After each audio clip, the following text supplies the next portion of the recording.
Hello friends, welcome to Kalyan study point. आज हम इतिहास कक्षा 12वीं सेशन 2023 से 24 से 25 में पार्ट 2 राजा किसान और नगर 8 नंबर वाले क्वेश्चन करेंगे। मैं टोटल 5 क्वेश्चन करवाने वाली हूँ इस वीडियो में। और चलो वीडियो को शुरू करते हैं। पहला प्रश्न है हमारा, भारतीय इतिहास में राजा अशोक के योगदान पर चर्चा करना। जो राजा अशोक के उनके योगदान क्या क्या थे उसके बारे में बताना है। अशोक को आरंभिक भारत का सर्वप्रथम शासक माना जाता है। वो जो अशोक जी जो थे वो सर्वप्रथम सबसे अच्छे राजा माने जाते हैं। अशोक ने कलिंग पर विजय प्राप्त की थी। अशोक वह पहला साम्राज्य था जिसने अपने अधिकारियों और प्रजा के लिए संदेश प्राकृतिक और पॉलिश किए हुए स्तंभ पर लिखवाए थे।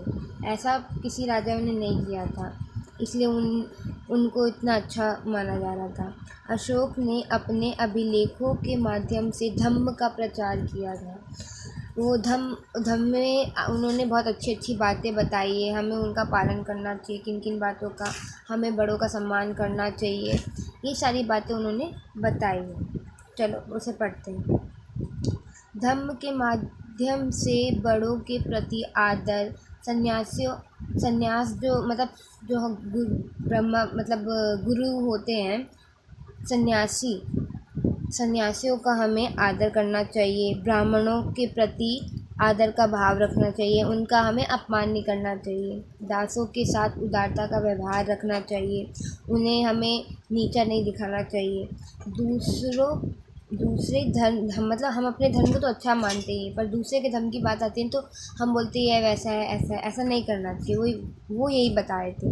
दूसरों के धर्म और परंपराओं का भी हमें आदर करना चाहिए। जितना आदर हम अपने धर्म का करते हैं उतना ही आदर हमें दूसरों के धर्म और ग्रंथ का करना चाहिए। अशोक के अभिलेख से पता लगता है कि मौर्य साम्राज्य के 5 प्रमुख केंद्र थे, जिसकी राजधानी जो थी वो पाटलिपुत्र थी। अशोक ने अपने साम्राज्य को अखंड बनाए रखने का प्रयास किया था। अशोक ने धम्म के प्रचार के लिए महामंत्र नामक अधिकारी को नियुक्त भी किया था। यह हमारा पहला क्वेश्चन कंप्लीट होता है। हम दूसरा क्वेश्चन शुरू करते हैं। मौर्य साम्राज्य के प्रशासन के प्रमुख विशेषताओं का वर्णन करें। मौर्य साम्राज्य के बारे में इसमें बताना है हमें। मौर्य साम्राज्य का प्रशासन। मौर्य साम्राज्य के 5 प्रमुख राजनीतिक केंद्र थे, जिसकी राजधानी पाटलिपुत्र थी, और 4 जो हमारे मान लो प्रचलित केंद्र जो थे, 4 प्रांतीय केंद्र में से एक थी तक्षशिला, उज्जैनी, तोशली, स्वर्णगिरी। इनके नाम ना ज़रूर याद रख लेना, ज़्यादा बेटर रहेगा। एग्ज़ाम में मैप वगैरह आएगा ना तो उसे भरने में आसानी होगी। साम्राज्य के शासन के लिए भूमि और नदियों दोनों मार्गों का आवागमन बना रहता था। भूमि और नदियों दोनों का आवागमन बना रहता था। यात्रियों के खान पान की व्यवस्था की जाती थी। सेना सुरक्षा एक प्रमुख माध्यम था। सैनिक गतिविधि का संचालन के लिए एक समिति और 6 उप समितियाँ होती थी। इसमें से एक समिति का कार्य नौसेना का संचालन करना था और दूसरे का काम यातायात और खान पान का संचालन करना था। तीसरी पैदल सैनिकों का संचालन करती थी। चौथी जो थी वो अश्वरोही, जो अश्व चलाते हैं, घोड़े चलाते हैं, घोड़े पे बैठ के आते जाते हैं, उनकी देखभाल करते थे। 5वीं और 6ठी जो थी, 5वीं रथरोइयों को और 6ठी जो थी वो हाथियों का संचालन करती थी। हमारे 2 क्वेश्चन कंप्लीट होते हैं। अगर आपको स्क्रीनशॉट लेना है तो आप ले सकते हो। मैं स्क्रीन दिखा रही हूँ आपको स्क्रीन पे। अब हम थर्ड क्वेश्चन करना शुरू करते हैं। थर्ड क्वेश्चन एक बार में आपका स्क्रीनशॉट ले सकते हो एक बार में, अगर ले लिया हो तो ठीक है। मैं शुरू करती हूँ पढ़ना। मौर्य साम्राज्य की आर्थिक व राजनीतिक उपलब्धियों पर अपने विचार व्यक्त कीजिए।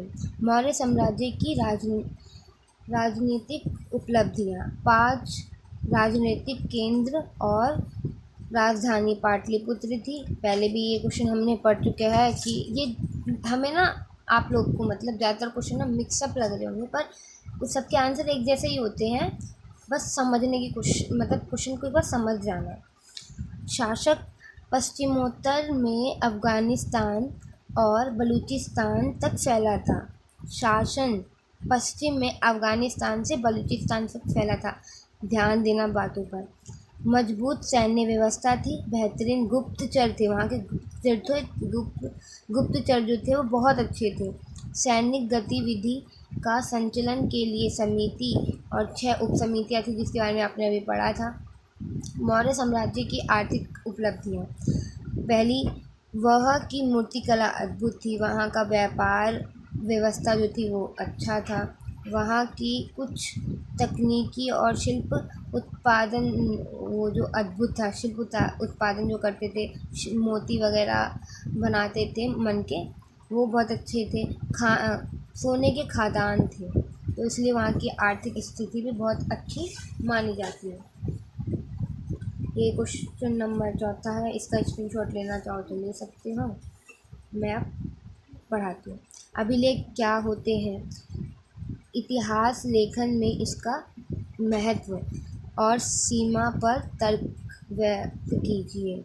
अभिलेख पत्थर, धातु या मिट्टी के बर्तन जैसी कठोर सतह पर खुदे होते हैं, इसे हम अभिलेख कहते हैं। जिससे हमें राजा महाराजाओं के बारे में और उनकी प्रजा के बारे में, अगर वो अपनी प्रजा के बारे में लिखवाए होते तो उनके बारे में पता चलता है, हमें काफ़ी सारी जानकारियाँ प्राप्त होती हैं। इतिहास लेखन में इनके महत्व। अभिलेख साक्ष्य से इतिहास के प्रमुख स्रोत के बारे में हमें पता चलता है। अभिलेख के माध्यम से अभिलेख शास्त्रियों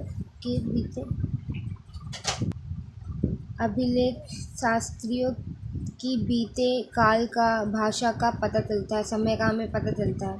राजा का नाम, उनका पता, मतलब सारी जानकारी जो है हमें अभिलेख से ही पता चलती है। अभिलेख की तिथि का पता लगता है। अभिलेख का संदेश, यदि महत्वपूर्ण जानकारी प्राप्त हो, मतलब अभिलेख से हमें महत्वपूर्ण जानकारियाँ प्राप्त होती है। अभिलेख लेखन में अभिलेख की सीमाएं क्या हैं? क्या क्या सीमा होती है? अक्षर का हल्का ढंग से लिखा होना, जिससे हमें उसके बारे में अच्छे से हम उसे पढ़ नहीं पाते, समझ नहीं पाते। अभिलेख का टूट जाना, क्योंकि वो बहुत पुराने होते हैं जिस कारण वो टूट जाते हैं, उसके कारण अक्षर लुप्त हो जाते हैं, जिसकी वजह से हम उसे समझ नहीं पाते, वो लिखा क्या है, किस बारे में हमें बताया जा रहा है, वास्तविक अर्थ नहीं निकल पाता टूटने की वजह से। अभिलेख भाषा का समझ ना आना, रोज़मर्रा के जीवन के बारे में जानकारी ना मिल पाना। लास्ट क्वेश्चन है 5वां। ये है तो 5 नंबर वाला, इससे आप और विस्तार से कर सकते हो। वर्णित काल के दौरान